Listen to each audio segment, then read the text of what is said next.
Hi friends. Today I am going to show you how to secure your cycle or bike. Let's get started. Here this device is more secure than normal locks. Here are the materials required. 1. 100k resistor. 1. Step-up transformer 5V to 200V. 3. Shockley diodes 4007. 1. 9V battery.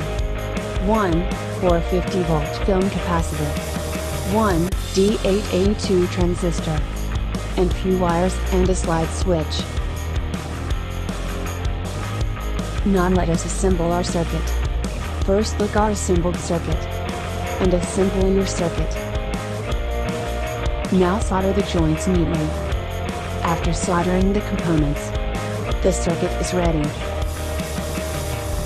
Now find a perfect place in your cycle or bike and fix it. Our lock is ready. Thank you for watching. Subscribe for more videos.